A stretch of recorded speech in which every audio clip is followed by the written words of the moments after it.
तो फ्रेंड्स, आज हम हम आप आज हम आप लोगों के लिए लाया है खाना का ब्लॉग, खाना पकाने का ब्लॉग।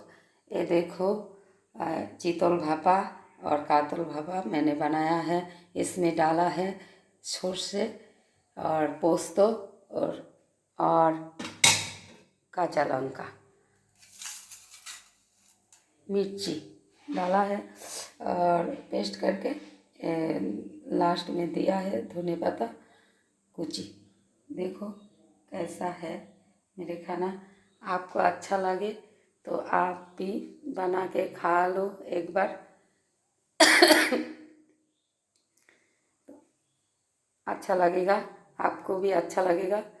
तो फ्रेंड्स,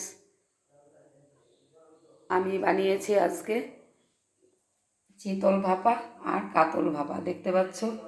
তো আমার হয়ে গেছে রান্না, তোমাদের আগে রেসিপি বলেছি। তোমরা এভাবে বানিয়ে খেও, ভালো লাগবে, আশা করি প্রত্যেকের ভালো লাগবে। আমি ঢাকা দিয়ে দিচ্ছি, দেখতে পাচ্ছ ঢাকা দিয়ে দিচ্ছি। আর রান্না করেছি মাছের পটকা। তো ফ্রেন্ডস, বেগুন দিয়ে করেছি। তো ফ্রেন্ডস, তোমরা এভাবে বানিয়ে খেও, আশা করি ভালো লাগবে, প্রত্যেকের ভালো লাগবে। তো ফ্রেন্ডস, আজ এই পর্যন্তই। Good morning, bye bye.